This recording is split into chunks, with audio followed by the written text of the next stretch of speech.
Okay, so this is it. These are the zines. So this is the end of our little journey into making zines. I'm kind of a little bit terrified because, yeah, obviously I did a test print, but who knows? So let's get into it. One cool thing I must say, again, I've mentioned it before in a video, is that when you order something printed digitally, like these zines were, you can just buy, like, say, 50 at a time, and you don't really save that much money. So you don't have to end up with piles and piles of boxes all over your house. So it's quite neat that this is 50 zines. And here we go. That's pretty good.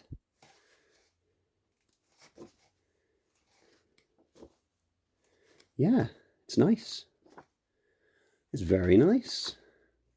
Nice finish. I went with a slightly lighter GSM for the cover in the end. Originally it was 300.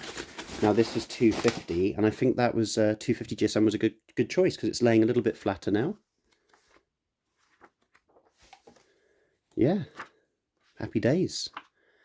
This zine, I did some colour sort of balancing to that one because originally it was a little bit cool for me, so I warmed it up a bit to match. Obviously it was a sunny day.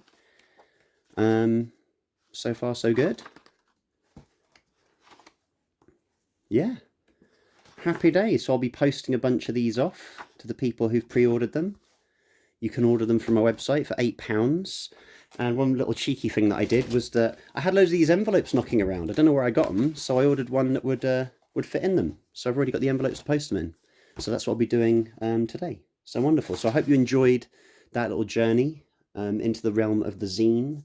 And obviously, as I said, the process works for photo books as well. And maybe in future, I'll cover something a little bit more in depth. But for now, I just wanted to get you rolling, man, because look, I think these cost about 110 quid to print 50.